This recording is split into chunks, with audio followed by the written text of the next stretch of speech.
Hey YouTube, thanks for checking out RV Daydream. As you guys know, we have a F250. It's a 2019 Super Duty long bed extended cab 4x4, and we have the heavy duty tow package on it, which is the camper package I should say, which adds a sway bar across the back, makes it rated for a slide-in camper. And we also have the snow plow package on it, which is a heavier front end, of course, helping out with any kind of a plow that might be mounted on the front, even though we're not going to do that. And I think it might add a bigger alternator because we have a 240 amp alternator on here also. We also have a Rockwood RV, which we just purchased. That's a 2020 Rockwood ultralight, and even though it says ultralight, it's awful big. It's 30 foot long, and it's definitely heavier than our old RV. And these newer ones, they put more tongue weight on them than they used to with the old ones. So the dry weight on this thing is about 6,500 pounds, and the total loaded weight is 8,782, so basically 8,800 pounds. As far as cargo, we do have cargo in the front here, but more than that, again, getting back to the tongues being heavy from the factory, this thing roughly weighs 780 pounds, the tongue does, when this is all dry. Nothing in it, nothing loaded on it. And of course, definitely not two batteries, which I have two batteries on there now, and definitely without a ProPride hitch system like I have right now. And that ProPride hitch, the total system, including the stinger that's mounted on the back of the truck for the shank that goes in, weighs 200 pounds. It's about 200 pounds that it adds to that. Not only that, but I have a big tow shield that goes across here. Let me show you that. This large rock shield is 50 pounds. This is really heavy. This rubber, it's thick and it's heavy. So there's another 50 pounds there. So you can imagine that the tongue weight being 785, I think is the exact number, and then adding an additional 200 pounds on the tongue, including what's on the back of, as far as the hitch, and then another 50 pounds. So we're talking right around probably 300 pounds in addition to what that tongue weight already weighs. So we're over 1,000 pounds. Then I have a cap on the back of the truck. Now this cap, although it's fiberglass, it also has this Lear locker option in here, which you can put 100 pounds worth of stuff up in there. And of course, that's pretty heavy. I mean, it's for a long bed, and it's carpeted and insulated to some extent inside. And of course, with this Lear locker and the cargo that I have in there, that adds some weight. So as you could probably guess, I'm coming into a situation where the truck squats a little bit more than I like to, or like to have it, whenever we first hook up the RV. Now, even though I have screwed around with a lot of the weight distribution settings, and I can level everything out, and everything does level out, I just don't like the initial squat. And I don't know if you can tell, but we went on a camping trip, and yeah, you can't really see it now, but the overloads have actually been touching to some extent, the upper overloads. And that's part of the system. I understand, and I like that, but the problem is you can see how much squat you have to experience before that overload starts to work. I mean, that's a lot, and that makes the distance back here quite a bit that I have to accommodate with the weight distribution bars. So in comes StableLoad. Now this is the stainless version. It's a part number A7311S, and this is specific for this truck.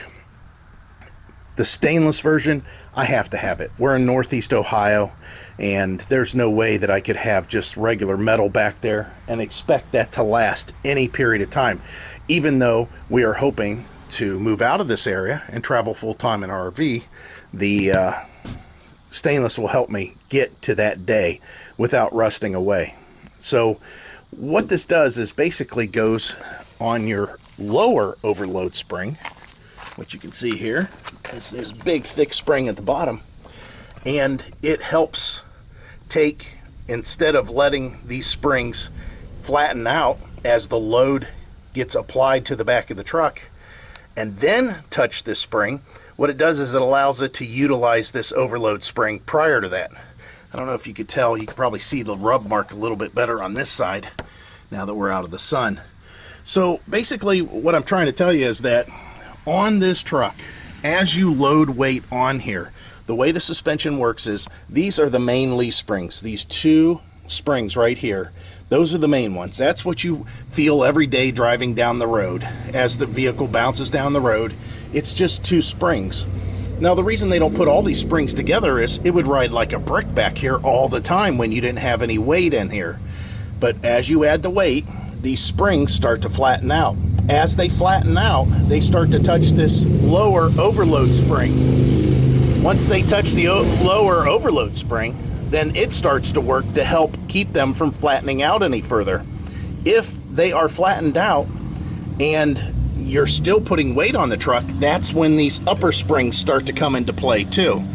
So what we're going to do is try to make it to where we can utilize that lower overload spring a little bit sooner here and make it again engage without squatting the truck all this distance to engage this bumper. All right, so opening the box, you're going to have a ton of hardware, and it looks like they give you a couple of drill bits. That's kind of nice. I have drill bits that'll do okay, but I'm glad that they included those. And just a ton of parts. I mean, the box weighs about 10 pounds with all these parts that are in here. And obviously you can see this is marked left, this is marked right, so we'll go ahead and make it simple, and we'll put left over there, right over there, and these are probably either ors. And then the instructions. Okay, so here's the thing. Read through the instructions, pay attention to the order in which things go together, and the first thing you're going to do is inventory everything. You're going to take everything out, you're going to lay it all out, match everything up, and make sure that you have all your parts, and then find your vehicle in here and read the instructions clearly, and then just follow them. Now in my case, I know that there's a video online currently that's covering a 2017 F250. They didn't change. Even with that camper package that I have, nothing changed. Again, it's just a sway bar addition that they put in the back.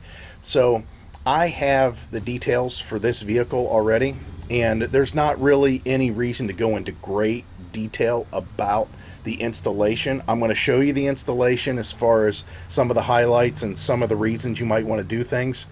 But more than anything, I want to show you the difference between the two. And the nice thing is because you can disengage these and run these with a stock suspension, basically, I can show you the difference. I can hook up the RV and I can show you the squat, which I'm not going to do that today, but whenever we go out on a trip, I will hook everything up. You can see the squat that the truck has and what it's experiencing, and then I will engage the TORKLIFT StableLoad, and we can see what the difference is there. Tech support, 1-800-246-8132. Definitely, whatever you do, if you have any questions whatsoever, ask somebody. There's a lot of places that will install this for you. That's something else that you can do. Go to their website. On their website, you can look for a dealer, and some of those dealers do installations, and just see if you have one in your area. So here's the parts inventory list that's inside the instructions. Again, everything's there, and this is what it looks like basically. And I'm going to thank StableLoad for doing their job and making sure that everything was put together and had the correct amounts when they shipped it out the door. A couple of things of note: if you're really picky about something and you have a really decent eye about things, the washers have chamfers on them that are on the inside and not on one side. That's just the way it's manufactured. It has nothing to do with how they're supposed to be installed or anything. That's just the way the washers are made. And then as far as these flat washers, they're like fender washers. Two of them feel a little bit thicker than the other ones. However, reading the instructions, they do not distinguish the difference between them. They just refer to them as flat washers. So don't worry about that. That's, as far as I can tell, not a concern. And then, of course, everything else pretty much matches up. These are going to be the bolts that actually hold these plates to the leaf springs. And, of course, we'll get into that a little bit further. And again, I'm in Northeast Ohio. I think you have to get the stainless. You have to get the stainless because it'll just rust if not. So let me move forward with this. Hopefully we can get something done and installed so you can see what it looks like. All right, so a couple of notes. I'm partially through drilling one of the leaf springs, and I found a couple of things that you definitely need to be aware of. Number one, which if you haven't done it before, drilling through a leaf spring isn't like drilling through a 2x4. I mean, there's some substantial material there that's pretty hard that needs to be cut through, and it's thick too. So it's going to take a little while. They do mention that you need an 18 volt or higher as far as voltage wise drill if it's going to be a cordless. That's no lie. I've got a 20 volt and it's putting it to the task, that's for sure. Not only that, but as far as the pressure of pushing up on the drill bit, I mean, you've got to have some upper body strength, which I do, but there's ways around it, and it takes a little bit easier on yourself if you find creative ways to apply pressure. But I want to point out a couple things when you do that. Nobody ever shows the glamorous side of this whole installation. You know, you got oil running down on your cordless drill. So I got to clean all that up later. And I did go get my floor jack, and the reason is my porta power, it was just too hard to keep it all balanced, and it was too tall for this area, even if I took out the extensions that I had for the feet on the back. So this is just a standard floor jack. I have a towel that I put down. Have a magnet handy if you've got a gravel driveway, so you can pick up all your metal shavings, because these shavings, if you're cutting it right, should come off in big nice curls. But yeah, I figured I'd show a little bit of this cutting here. Not real high speed. I'm almost all the way through. There's nothing poking up yet, and all I do is I lift the jack handle with my foot and give the drill a little boost. Now make sure you give your tools a break, just like you'd give yourself a break. If you're feeling it get hot, or you've been using it for a little while, go ahead and give it a rest for a little bit. But yeah, steady speed, just about that speed right there. And then all I do is just put a little pressure. You can see the leaf spring going up a little bit there. That's because there's pressure being put on the spring. And you can see the curls starting to come off. And this is basically it. This is about all the more you want to cut as far as speed. And you can see I'm only using one hand, and I'm not pushing up or anything, so it's not that it's hard to do. It's just you got to do it. You got to be smart about it. You got to make sure you drill it straight up and in, that nothing's at an angle. So yeah, it's a little tricky, but it can be done.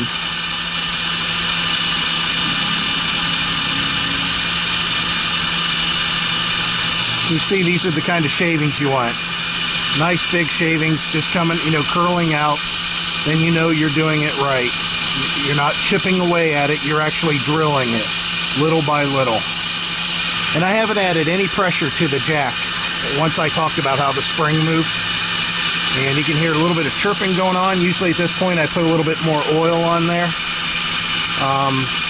And I don't have to take the bit out to do oil. I just have motor oil. I'll just squirt it up in here like this. And then make sure I get most of it's coming down the fluting onto my drill. And then go right back to work. And here the chirping kind of went away there.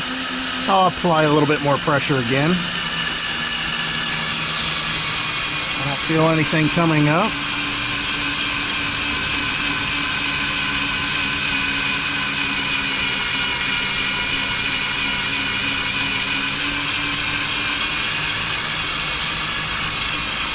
Yeah, nothing yet, so a little bit more pressure.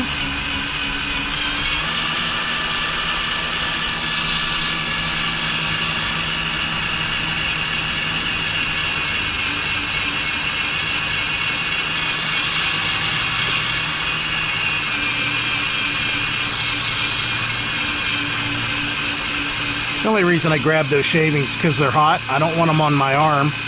Well, they're not real hot, but I don't want them to fall on my arm and get in my shirt or anything like that. Okay, it's starting to poke through now. Just ever so slightly, so a little bit more. And that'll be pretty much it. And then just to loosen it, you just crank it down and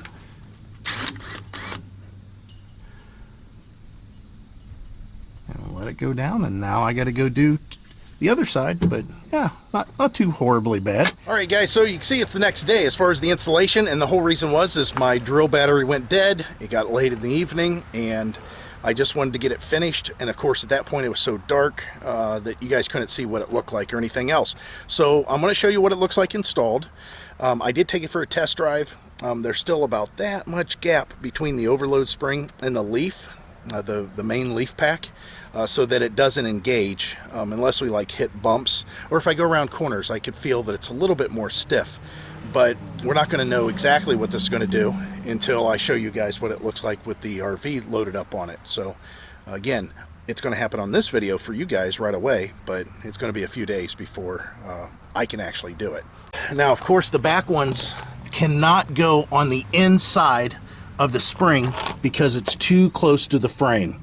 So if these things all got smashed up real nice and tight because there was a real heavy load on it, or a moderate load, and I went over some pretty big bumps or hit a big hole or something, this here, if it was hanging out on the other side of the leaf spring, you can imagine it would interfere with the frame.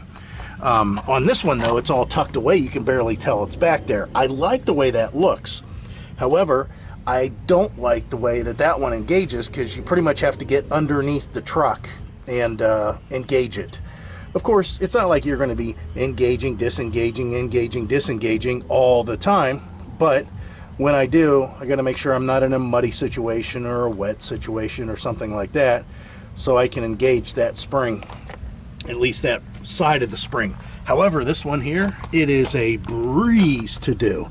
I mean, it is slick. You just pull the pin, or the retainer, the clip, and then the pin, and just stick a 3/8 extension, maybe about 4" with the ratchet, and just ratchet it in. You know, it just twists in, and then you put the pin back in again, in this hole, of course, to lock it in place.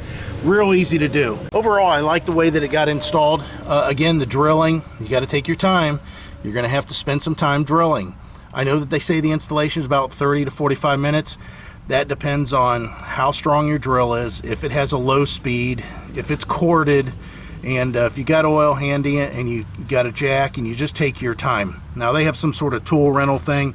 I don't know how that works over the mail, but yeah, I wasn't going to do that. So the one thing that I noticed that I think is kind of odd though, is when these are engaged, they do not go all the way across the spring. They only go about 3/4 the way across the spring. And I don't know if it's because my springs are, you know, 3 1/4 inch wide or whatever, but I wish they would have made these just a little bit longer so that they engage all the way across the spring. It's not going to make that much difference, if any, because there's a lot of metal that's being stuck in between the main spring pack and that overload spring.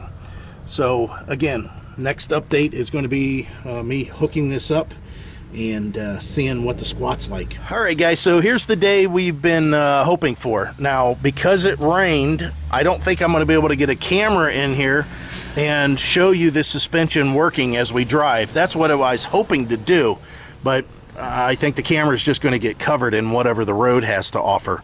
So what I'm going to do is I'm going to load up the truck here with the stuff that we normally go camping with. Not all of it, but some of it.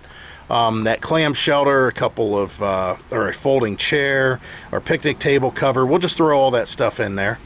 And then at that point, we'll go ahead and just back the truck up. And whenever the RV's all, you know, loaded up, ready to go, I still have water in the freshwater tank. We'll leave that in there. When we're all hooked up, I'll try to set up the camera and I'll measure out the front and the rear, and then we'll go ahead and do the full weight of the tongue on the truck. And then at that point, we will lift it all back up again and then engage those StableLoads, and then drop it back down again and see if it changes as far as the squat's concerned. I don't know, it might. I mean, I've already towed with this a little bit, and I noticed the difference. It feels a little bit more secure back there. And as far as the weight distribution, I've noticed that I can go with a little bit less weight distribution as far as how many inches. I mean, if you guys know these Pro Pride hitches, you kind of measure how high the jack is from a point, whatever that may be. I just kind of use the frame, and I can do about a 6-inch height on that. where before I had to do 7 or 8. So I'm already noticing a difference there. We'll try it out though, and we'll show you what that looks like. How about that? Okay guys, we're going to try to do this without good audio because I don't have a microphone out here with me. So I'm going to have to talk kind of loud at the camera, and hopefully you can hear me okay. So right now, as you see, I am connected. My weight distribution bars have no load on them whatsoever. However, the RV is still being supported 100% by the jack. So what I'm going to do is roughly, I've got a gravel drive, so I can only be so accurate. I'll make sure that I try to measure off the same rock, I guess. I'm going to measure the height from the ground to the rear wheel well, and then do the same on the front. Then we're going to put the load on the truck and see if those dimensions change. And we're at 44.5. So 44.5 inches on the rear. And on the front, we're 41 3/4. 44.5, 41 3/4. So let's go ahead and put some weight on it now. And right now, this tongue weight, the last I measured it out this way, we're at about just over 1,000 pounds, about 1,050 pounds of tongue weight. So that'll give you an idea of what your setup here. Now, that is not including, that weight was not including the stinger and this guard, which this is pretty heavy. I'm assuming that's about another 100 pounds there. So let's go ahead and drop it down, and you guys can watch it on the camera and see the front, which isn't very much an angle, but see if the front raises and if the back squats. Of course, their back's going to squat.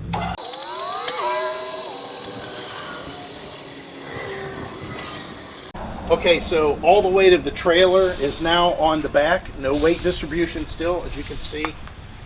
Well, actually, there's a little bit of pressure there, so let's go ahead and take some of that off.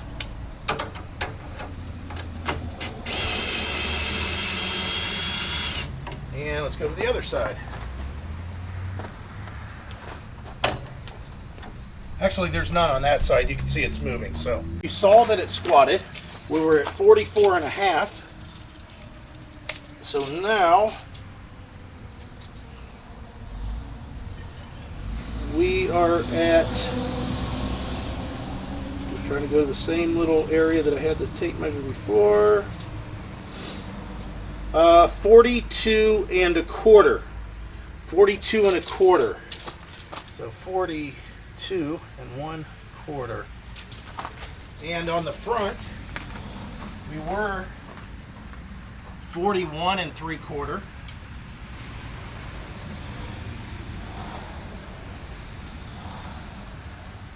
We're now at 42.5. 42 1/2. So let me write this down on something more permanent than the truck.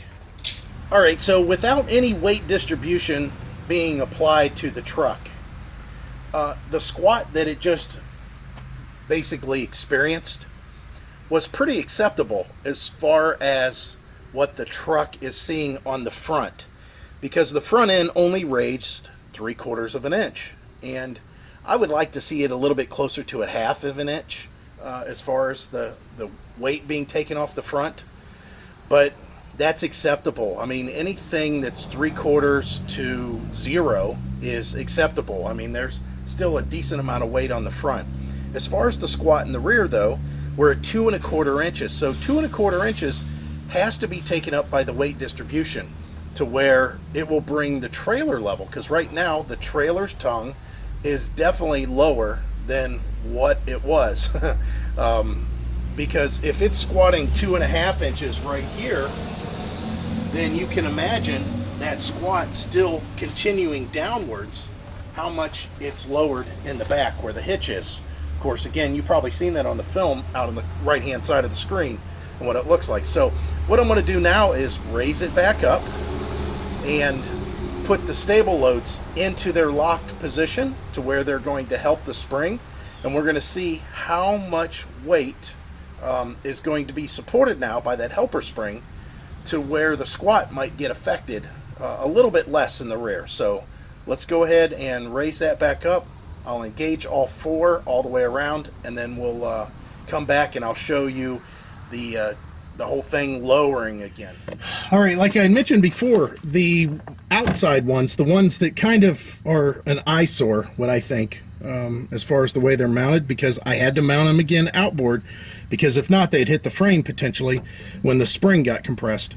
These are actually really easy to change because, I mean, they're right here. The other ones in the front, which I'll show you, have to climb underneath, but you just pull the clip, that's what this is here, pull the pin that just kind of locks it in place for you, and then use a 3/8 drive ratchet and an extension, and just go ahead and turn it into the spring. Sometimes it goes a little bit farther than you want, but pretty good there. And then you put the clip, and they say push it all the way through. They say that's a little bit better that way. So you can see how easy it is to engage the back one. Okay, so now we're looking at the front one on the driver's side here, and they engage the exact same way. The problem is they're inboard, so you can't get to all that stuff as easily. So I'm going to try to do this without bumping the camera and making sure you guys have a good angle. But again, you pull the clip, pull the pin, and then you engage it with the ratchet, which it's not a big deal. It's just it takes a little bit more because it's a little bit harder to get to. And right now I'm working around a camera, so that makes it a little even more difficult.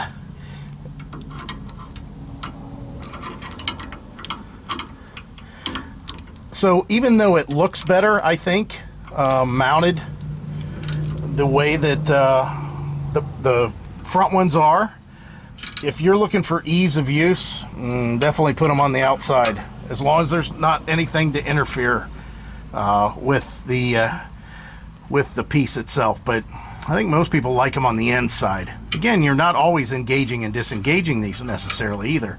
So that's it. Again, not overly difficult, but I am laying on the ground on a pad. So let's go ahead, and I got to do the other two. We'll set the camera back up and put some weight to this thing. Now let me tell you what my theory is going to be here about what you're going to see.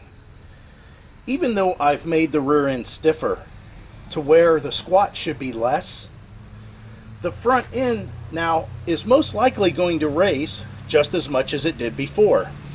There may be some lessened height rise in the front. However, there's no reason to think that if I blocked the rear of this solid, if I put a piece of steel between the axle and the frame and I lowered it, it's not going to squat at all. The tires are going to take some pressure and make them lower a little bit, but the truck's not going to squat.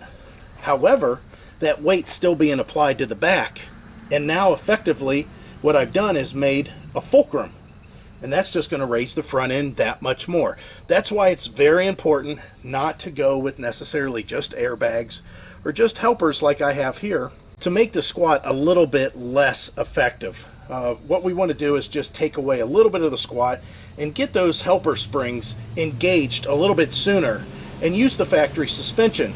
This is just allowing them to be engaged earlier. So without further ado, let's go ahead and lower the truck, and we'll get measurements and compare them to the original ones.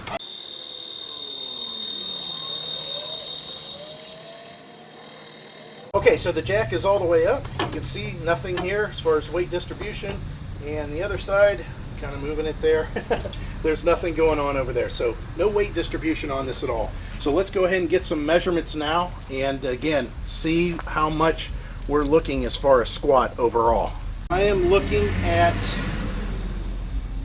43 and about an eighth. We'll just call it 43 and a quarter. Yeah, it's about 43 and a quarter. It's real close. It's in between the two. So let's just go with 43 and a quarter. We're at 42 and a quarter. 42 and a quarter. So 43 and a quarter and 42 and a quarter. So where we were 2 1/4 inches on the back for squat, now I'm only 1 1/4 inch squat on the rear. And on the front, we had originally raised that fender by 3/4 of an inch. Now we're only raising it 1/2 of an inch. And I don't have any weight distribution being applied at all on this thing. And again, my tongue weight is about 1,050 pounds. So the truck does a really good job in the first place with squat. Let's just get that out of the way. I mean, it is a 3/4 ton truck, but the fact that I don't even have the weight distribution being applied yet allows the factory suspension to do a little bit more of the work instead of those torsion bars that are in the back. And the reason that I'm so concerned about that is because you guys that have had maybe a heavier trailer on a truck that was a little bit lighter know that the truck rides really stiff like a board, and the trailer kind of rides really stiff also, the more tension you put on those bars. Now, all I need to do is make the trailer level. As long as the trailer is level, then I know it's riding on both of its axles the way that it's supposed to. As far as whenever you do weight distribution though, you're applying a lot of that pressure back on the axles by these torsion bars that are on the front, the weight distribution bars. They're taking that load and they're pushing it down on the trailer, and they're lifting it off the back of the truck, and they're putting it on the front of the truck also. The weight distribution needs to be used. As far as travel trailers are concerned, it needs to be used. So that means everything's being applied and nothing's being taken away from the braking power and the steering power of the front wheels. And in my case here, even though this truck is relatively long and it is a 4-wheel drive and it is a 3/4 ton truck, this trailer with the tongue weight is still bringing that front end up a little bit. So I need to make sure that I put some of that pressure back. However, I didn't want to do it all with the torsion bars because, again, ride quality. So now I'm utilizing some of the springs that are on board with the truck and making it to where I don't have to put as much in that weight distribution. Now all I do is just level out the trailer. That's all I need to do, and make sure that the little bit of squat that I have in the back, maybe that negates it, and then go ahead and take the front and push that down a little bit. So as far as these StableLoads, I'll tell you now, I've already towed with them. I've towed quite a bit, and they are very, very nice. They just give you a more assured feeling. I'm going to tell you, this is coming from a person that has a brand new 3/4 ton truck, and I'm pulling a trailer that's not even close to what it can do. But I like the fact the truck is overkill basically for the trailer. It's not an overkill as much as a F250 would be, or a 1-ton dually, but nonetheless it is overkill because you can technically get away with towing these with a 1/2-ton truck. I don't believe in it, but there's a lot of you out there that are doing it. So I'm telling you, if you have a 1/2-ton truck and you're towing and you've got some weird stuff going on, it may help you out. These StableLoads do a good job engaging that overload spring and start utilizing the factory suspension, because the factory suspension is designed to take all that load in. It's just because the way that this is set up and how long everything is and the way the weight's being applied on it, you really need something to help you out a little bit sooner, because most of this load would normally be in the truck, in the back of the truck. And at that point, it's not a big deal because a lot of that's in the back is also getting applied to the front. But the fact that the StableLoads are taking away most of the squat and most of the rise on the front, the weight distribution bars don't have to be nearly applied as much as they were to go ahead and finish the job out. And that's going to give me a smoother ride, which I'll tell you what, if you guys don't have a 3/4 ton truck with a camper package and a snowplow package on it, there's ride deterioration there. Let me tell you, going with those heavier packages. So all this information that I've given you, I hope has helped out. Basically, I've given you real world what happens as far as putting a heavy load on the back of the truck. I've got a little bit of weight in the truck. I have a full tank of gas, and I do have, let me tell you, if you don't know this already, this is a gas truck. This is a 4-wheel drive, and again, I have those packages. It's a 10,000 GVW package, so it has an overload spring up on top also. And that's something else. I could actually go to TORKLIFT and talk with them and see if I wanted to get those bump stops that are increased in size that helps engage that upper overload spring too a little bit sooner. It's something that I might consider, but right now I'm really happy with these things. So here we go. The links are down below, as you've probably seen all along this video.